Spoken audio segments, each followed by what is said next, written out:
ए धनिया, इधर मत मार, समझा क्या? क्यों? इधर छोटा दिमाग होता है, आदमी मर जाता है। देख, इस 500 रुपए से काम चल सकता है। अरे इससे क्या होगा यार? अरे कमाल है, बच्चा समझ के कंधे पे लिया तो कान में मुतता है। तू अपने बाप को अच्छी तरह जानता है, उसके सर के बाल झड़ेंगे तो उसका टूथब्रश बनाकर वो अपना मुंह साफ करेगा। आप जानेंगे इस वीडियो में लंबे विवादास्पद जीवन और 20 सालों से अधिक समय तक गायब रहने वाली एक खूबसूरत अदाकारा के बारे में। हिंदी, तेलुगु, तमिल, कन्नड़, बंगाली, मलयालम आदि भाषाओं के लगभग 40 फिल्मों में काम करने वाली और अपने चाहने वालों के दिलों में खास जगह बनाने वाली उस अभिनेत्री के बारे में हम बताएंगे आपको विस्तार से, जिसने दुनिया को इन दिनों चौंका दिया है अपने फैसले की रफ्तार से। आ गए मेरी मौत का तमाशा देखने, ये मुसलमान का खून, ये हिंदू का खून, कलम वाली बाई। अब यहाँ खुलेगी सबकी कलई। दोस्तों का दोस्त आशुतोष का प्यार भरा नमस्कार। दोस्तों, हमारी YouTube channel story farm production में आपका हार्दिक स्वागत है और पेश है नाना पाटेकर, डिंपल कापाड़िया, अतुल अग्निहोत्री, ममता कुलकर्णी। दोस्तों, सुना आपने? इस फिल्म में ममता कुलकर्णी ने भी काम किया है। वही ममता कुलकर्णी जिन्होंने सन्यास की राह पकड़ ली है और अपने फैसले से सबको चौंका दिया है। ममता कुलकर्णी को अब यामाई ममता नंदगिरी के नाम से जाना जाएगा। ममता कुलकर्णी जब से किन्नर अखाड़े की महामंडलेश्वर बनी हैं, हर तरफ उन्हीं के चर्चे हैं। कई लोग ममता कुलकर्णी के सन्यासी बनने को लेकर सवाल भी खड़े कर रहे हैं। उनके सन्यास और फिर महामंडलेश्वर बनने के सफर को लेकर कई तरह के सवाल खड़े हो रहे हैं। इस बीच कई लोग उनके फिल्मी करियर, परिवार और फिल्मी दुनिया में उनकी एंट्री के बारे में भी जानने को इच्छुक हैं। मैंने देखा जब तेरी नजरों के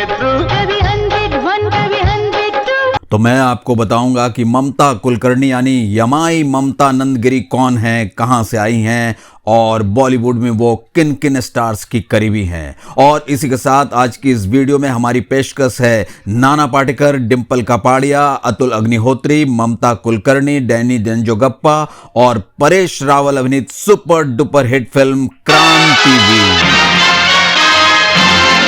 और दोस्तों, आपको इस वीडियो में पता चलेगा कि फिल्म क्रांतिवीर ने सफलता की कैसी कैसी लकीरें खींची हैं। दिसंबर 2 क्या दिवशी झाला फेवर सुरू, दिसंबर 1 दिसंबर 2। और ये भी जानने वाली बात है कि क्रांतिवीर नाना पाटेकर के करियर की अब तक की सबसे बेहतरीन फिल्म है। लेकिन यह भी सच है कि इस फिल्म में डिंपल कापाड़िया ने भी जबरदस्त काम किया है। बाकी कलाकारों के काम भी शानदार हैं। दोस्तों, यहां यह कहना गलत नहीं होगा कि फिल्म क्रांतिवीर ने नाना पाटेकर को नाना पाटेकर बनाया। वहीं इस फिल्म में नाना पाटेकर ने भी कमाल कर दिखाया है। उनके मुख से निकले कुछ संवाद जैसे पत्थरों पर लिख गए हों, उन्हें लोग आज भी नहीं भुला पाए हैं। यानी आने वाली पीढ़ियां भी नाना पाटेकर के उन संवादों को मुहावरे की तरह दोहराएंगी, ये तो लाजमी है। निर्माता निर्देशक मेहुल कुमार, संगीतकार आनंद मिलिंद। रिलीज डेट 22 जुलाई 1994। फिल्म क्रांतिवीर का बजट था मात्र 2 करोड़, जबकि बॉक्स ऑफिस पर फिल्म ने 14 करोड़ 18 लाख रुपए का शानदार बिजनेस किया था। दोस्तों,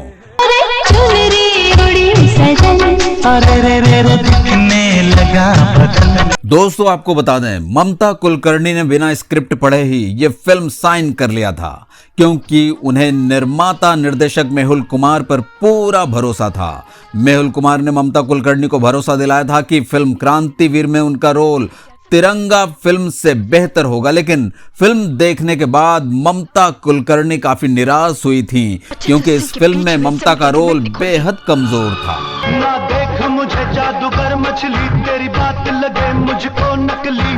निर्माता निर्देशक मेहुल कुमार ने अपने एक इंटरव्यू में बताया था कि फिल्म क्रांतिवीर में नाना का कैरेक्टर मैंने कॉलेज के अपने एक दोस्त की बातों से इंस्पायर होकर लिखा था।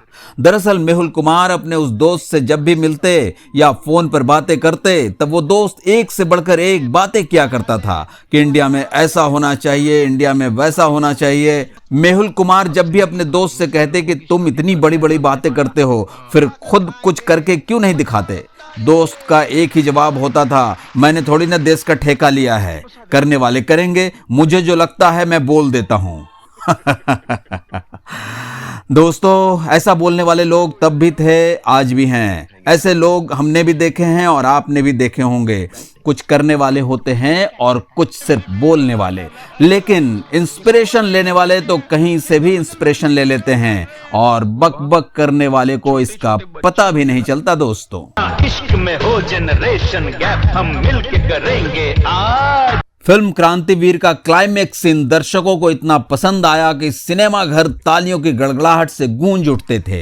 लेकिन इस सीन की शूटिंग के वक्त क्या हुआ था, आइए आपको इस बारे में बताते हैं। शूटिंग के लिए 800 से 900 जूनियर आर्टिस्ट हायर कर लिए गए थे।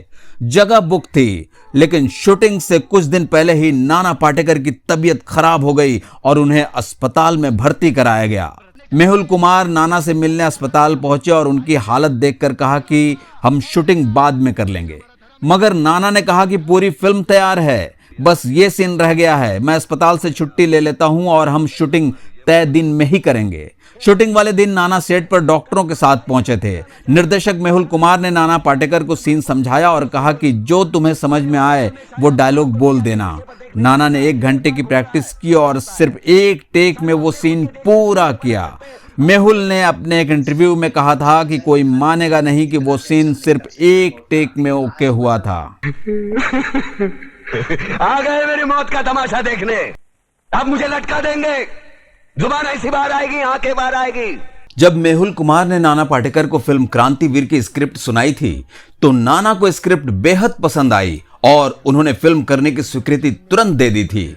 लेकिन साथ ही नाना पाटेकर ने मेहुल कुमार से कहा था कि उन्हें फिल्म में पहनने के लिए पुराने कपड़े और जूते चाहिए होंगे, क्योंकि उनका किरदार एक आम आदमी का है। दोस्तों, इससे पता चलता है कि नाना पाटेकर अपने कैरेक्टर को लेकर कितनी गंभीरता से सोचते हैं। उन्हें लोग ऐसे ही सर आंखों पर नहीं बिठाते हैं। नाना वास्तव में एक महान अभिनेता हैं। What do you think about yourself? हाँ? ये खाकी वर्दी पहन ली, ऊपर टोपी पहन ली, हो गए कानून के रखवाले। क्रांतिवीर फिल्म का एक रोचक किस्सा यह भी है कि इस फिल्म में डिंपल का पाड़िया वाला मेघा दीक्षित का किरदार श्रीदेवी को ऑफर हुआ था, लेकिन श्रीदेवी ने इसे ठुकरा दिया था। फिर अंत में डिंपल का पाड़िया ने इसे निभाया। इस रोल की काफी प्रशंसा हुई थी। हद, बहुत दिल कर रहा है तेरी हंसी देखने को। अरे हाथ हाथ, अरे जोर जोर से हाथ हाथ। क्रांतिवीर में ममता कुलकर्णी वाले किरदार के बारे में भी कहा जाता है कि पहले मेहुल कुमार ने काजोल को ये रोल ऑफर किया था, लेकिन काजोल ने इस रोल को रिजेक्ट कर दिया था। और मेरा तो कहना है दोस्तों कि ममता को भी ये रोल नहीं करना चाहिए था, क्योंकि इसमें उनके करने के लिए कुछ था ही नहीं।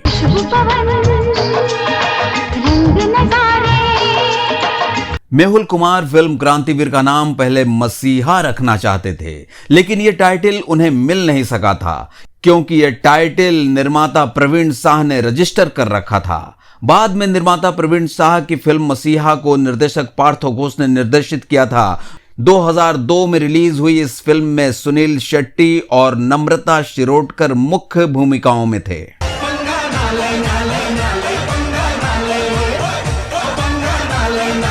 नाना पाटेकर ने इससे पहले कई फिल्में की थी, लेकिन क्रांतिवीर देखकर फॉरेन के डिस्ट्रीब्यूटर्स ने इसे वहां रिलीज करने से मना कर दिया था। रिपोर्ट्स के मुताबिक नाना पाटेकर की मुख्य भूमिका वाली इस फिल्म को देखकर डिस्ट्रीब्यूटर्स का यह कहना था कि ये एक्टर फिल्म हिट कभी करा ही नहीं सकता, लेकिन बाद में फिल्म के कलेक्शंस ने उन सभी को हैरान कर दिया था। सोचता होगा मैंने सबसे खूबसूरत चीज बनाई थी, इंसान। नीचे देखा तो सब कीड़े बन। फिल्म क्रांतिवीर में लाजवाब अभिनय के लिए नाना पाटेकर को साल 1995 में सर्वश्रेष्ठ अभिनेता का राष्ट्रीय पुरस्कार, फिल्म फेयर पुरस्कार और स्क्रीन पुरस्कार प्राप्त हुआ था। क्रांतिवीर में सबसे अच्छी सहनायिका के लिए फिल्म फेयर पुरस्कार मिला था डिंपल कपाड़िया को, और सर्वश्रेष्ठ संवाद लेखन के लिए के सिंह को मिला था फिल्म फेयर पुरस्कार और स्क्रीन पुरस्कार। ये कलम वाली बाई ठीक कहती है, इसकी कड़वी सच्ची बातें तुम्हारे खोपड़ी में नहीं घुसती। किसने किसको मारा? फिल्म क्रांतिवीर को इतने सारे पुरस्कार मिले और दर्शकों की वाहवाही भी, लेकिन ये सब कुछ मिले फिल्म के रिलीज के बाद। फिल्म क्रांतिवीर के रिलीज से पहले क्या हुआ था, ये भी तो है जानने वाली बात दोस्तों। जाने दो ना, काय को एक साफ सुथरी नौकरी करो। टाइपिंग आती है। दोस्तों, निर्देशक जब अपनी फिल्म कंप्लीट कर लेता है तो फिल्म इंडस्ट्री में ये परंपरा है कि गुणी जनों को और फिल्म के डिस्ट्रीब्यूटर्स को स्पेशल शो रखकर उन्हें फिल्म दिखाया जाता है ताकि उनका व्यू जानकर फिल्म में कुछ फेरबदल करनी हो तो किया जा सके। इस तरह के शो को ट्रायल शो कहा जाता है। मेहुल कुमार ने भी फिल्म क्रांतिवीर का ट्रायल शो रखा था कुछ खास लोगों के लिए। क्रांतिवीर का ट्रायल शो देखकर दिलीप कुमार साहब ने क्या कहा था, आइए जानते हैं निर्देशक मेहुल कुमार की जुबानी। हुआ यह कि अजंता थिएटर जो सुनील दत्त साहब के बंगले पर है में क्रांतिवीर का ट्रायल शो देखने के बाद दिलीप कुमार साहब बाहर निकलकर सोफे पर बैठ गए। मैं पास खड़ा ये सोचकर नर्वस हो रहा था कि पता नहीं क्या बोलेंगे दिलीप साहब। खैर, अगले ही पल उन्होंने मुझे पास बुलाकर अपने पास बैठा लिया और कहने लगे, ऐसी फिल्म बनाई है कि आदमी सोचने पर मजबूर हो जाए, क्लाइमैक्स तो हाईलाइट है। दिलीप साहब पीछे मुड़कर दीवार पर लगी तस्वीर को दिखाते हुए पूछने लगे, ये कौन है? मैंने कहा, नरगिस जी का फोटो है। कहने लगे, मदर इंडिया का ट्रायल शो देखने के बाद मैंने नरगिस को बोला था कि तुम जब तक जियोगी मदर इंडिया का लेवल तुम्हारे साथ रहेगा। अब नाना को बोल देना कि जब तक वो जिएगा क्रांतिवीर का लेवल उसके साथ लगा रहेगा। हो सकता है इससे भी अच्छी फिल्म वो करे, लेकिन ये फिल्म उसके जीवन में अमर रहेगी। देख मुझे जादूगर मछली, तेरी बात लगे मुझको नकली। दोस्तों, ये थी फिल्म क्रांतिवीर और क्रांतिवीर से जुड़ी अभिनेत्री ममता कुलकर्णी पर हमारी विशेष पेशकश। लेकिन हमने वीडियो की शुरुआत में आपसे वादा किया था कि ममता कुलकर्णी, जिन्होंने अब संन्यास की राह पकड़ ली है और अपने फैसले से सबको चौंका दिया है, उन्हें अब यमाई ममता नंदगिरी के नाम से जाना जाएगा। ममता कुलकर्णी जब से किन्नर अखाड़े की महामंडलेश्वर बनी है, हर तरफ उन्हीं के चर्चे हैं। लोगों के मन में ममता कुलकर्णी के सन्यासी बनने और फिर महामंडलेश्वर बनने के सफर को लेकर कई तरह के सवाल खड़े हो रहे हैं। तो आइए दोस्तों, जानते हैं फिल्म क्रांतिवीर में काम करने वाली ममता कुलकर्णी के बारे में। मैंने देखा जब तेरी नजरों के थ्रू, कभी 101 कभी 102। दोस्तों, ममता कुलकर्णी ने 1991 में अपना बॉलीवुड डेब्यू किया था। ये अपने टाइम की सबसे ग्लैमरस और बोल्ड अभिनेत्रियों में शुमार थीं। और आपको बता दें, ममता कुलकर्णी ने 2003 में फिल्मी दुनिया से संन्यास भी ले लिया था। अपने 12 साल के फिल्मी करियर में ममता ने 40 से ज्यादा फिल्में कर ली थी। इस दौरान बॉलीवुड के तमाम बड़े स्टार्स के साथ इन्होंने काम किया। दोस्तों, ममता कुलकर्णी एक मराठी ब्राह्मण परिवार से आती हैं और उनका बचपन का नाम पद्मावती है। ममता कुलकर्णी ने मुंबई के वर्सोवा में सेंट जोसेफ स्कूल से पढ़ाई की और आपको जानकर हैरत होगी कि ममता की एक्टिंग में कोई खास दिलचस्पी नहीं थी, लेकिन उनकी मां उन्हें एक एक्ट्रेस बनते हुए देखना चाहती थी और उनकी मां ने ही उन्हें फिल्मों का रास्ता दिखाया, क्योंकि एक समय में वो भी अभिनेत्री बनना चाहती थी। बताया जाता है कि टीवी के पौराणिक और सबसे हिट धारावाहिक रामायण के निर्माता रामानंद सागर ममता कुलकर्णी की मां को बतौर एक्ट्रेस अपनी एक फिल्म में लेना चाहते थे, लेकिन उन्होंने अपने परिवार और शादी के चलते इनकार कर दिया था। ममता के पिता का नाम मुकुंद कुलकर्णी है और बहन मुलिना कुलकर्णी है, जो खुद एक अभिनेत्री रह चुकी हैं। वो साउथ सिनेमा की जानी मानी अभिनेत्री रही हैं, लेकिन शादी के बाद उन्होंने भी फिल्मों से दूरी बना ली है। ममता कुलकर्णी का बॉलीवुड की जानी मानी अभिनेत्री तन्वी आजमी से भी करीबी रिश्ता है। तन्वी ममता की मौसेरी बहन है और साथ ही तन्वी अभिनेत्री शबाना आजमी की ननद भी हैं। यही नहीं, घूमर फेम सयामी खेर भी ममता की रिश्तेदार हैं।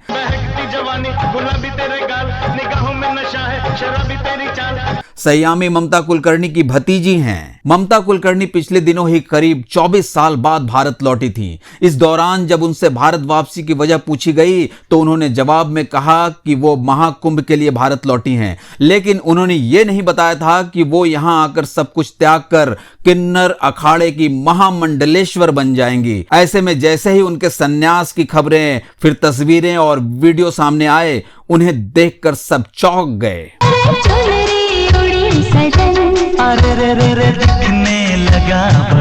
लंबे विवादास्पद जीवन और 20 साल से भी अधिक समय तक गायब रहने के बाद अभिनेत्री ममता कुलकर्णी ने अपने संन्यास की घोषणा की और 2025 के प्रयागराज महाकुंभ के दौरान उसी अखाड़े के आचार्य महामंडलेश्वर लक्ष्मी नारायण त्रिपाठी की उपस्थिति में किन्नर अखाड़े की महामंडलेश्वर बन गईं। उन्होंने पिंड दानम, पट्टाभिषेकम आदि सहित सभी अनुष्ठान किए, जिसके बाद उन्हें नया नाम यमाई ममता नंदगिरी दिया गया।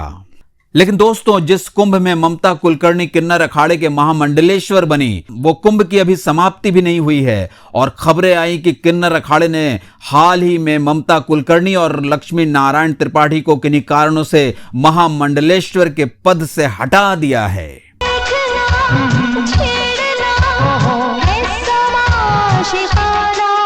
आपको बता दें, ममता कुलकर्णी को अपनी फिल्मी करियर और क्रिमिनल इतिहास को लेकर काफी मुश्किलों का सामना पहले भी करना पड़ा था। इसके चलते काफी कंट्रोवर्सी में भी वो रही हैं। इसी बीच आपकी अदालत में रजत शर्मा द्वारा महामंडलेश्वर बनने के लिए 10 करोड़ रुपए देने के सवाल पर ममता कुलकर्णी ने रिएक्शन दिया और इन सभी खबरों को अफवाह बताया है। इंटरव्यू में उन्होंने कहा, मेरे पास 10 क्या, मेरे पास 1 करोड़ भी नहीं है। मेरे बैंक अकाउंट सील किए गए हैं। आपको मालूम नहीं मैं किस तरह से रह रही हूं। ये आंसू ऐसे नहीं आ रहे हैं। मैंने काफी त्याग किया है। मेरे बैंक अकाउंट सीज हैं, सब सीज है। मेरे पास पैसे नहीं है। ये तो किसी से उधार लेके 2 लाख गुरु को भेंट देनी पड़ती है, वो भेंट मैंने दी है। ममता कुलकर्णी ने यह भी बताया कि उनके 3 अपार्टमेंट खराब हालत में है, दीमक लग चुके हैं। फाइनेंशियल संघर्षों के कारण उन्हें 23 साल में खोले नहीं गए हैं। आगे उन्होंने यह भी दावा किया कि एक सीबीआई अधिकारी ने पदोन्नति के लिए उनका नाम एक मामले में जोड़ा,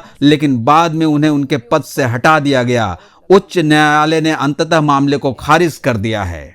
ममता कुलकर्णी ने 1991 में शोभा चंद्रशेखर द्वारा डायरेक्ट की गई तमिल फिल्म नान बर्गल से डेब्यू किया था और फिर इस फिल्म का 1992 में हिंदी रीमेक किया गया। हिंदी वर्जन में भी ममता कुलकर्णी ने काम किया और तमिल हिंदी दोनों ही फिल्मों में ममता के हीरो थे नीरज। ममता कुलकर्णी के कुछ प्रमुख फिल्में इस प्रकार हैं: तिरंगा, करण अर्जुन, आशिक आवारा, क्रांतिवीर, बाजी इत्यादि। जबकि ममता की आखिरी रिलीज बॉलीवुड फिल्म साल 2002 में आई, कभी तुम कभी हम। वहीं ममता कुलकर्णी की आखिरी फिल्म 2003 में आई थी। ये एक बंगाली फिल्म थी जिसका नाम था शेष बोंग सोधर। दोस्तों, इसके बाद ममता कुलकर्णी सीधे 2025 के महाकुंभ प्रयागराज में नजर आई। उम्मीद है कि अब ममता कुलकर्णी आगे भी नजर आती रहेंगी। इन्हीं आशाओं और शुभकामनाओं के साथ मैं इस एपिसोड को यहां समाप्त करता हूं। दोस्तों, हमें कमेंट्स करके जरूर बताइएगा कि आपको यह एपिसोड कैसा लगा और अगर अच्छा लगा तो शेयर कीजिए, लाइक करने का मन करे तो लाइक भी कर दीजिए। अगले एपिसोड में हम आपसे फिर मिलेंगे ही। तब तक के लिए आप सब परिवार स्वस्थ रहें, मस्त रहें, व्यस्त रहें। धन्यवाद। Bye bye. साले अपने खुद के देश में सुई नहीं बना सकते और हमारे देश को तोड़ने का सपना देखते हैं। वो एक लाठी को तो कोई भी तोड़ सकता है, लेकिन लाठी के भारे को तोड़ना मुश्किल है। मैंने बचपन में पढ़ा था, स्कूल में 3री में।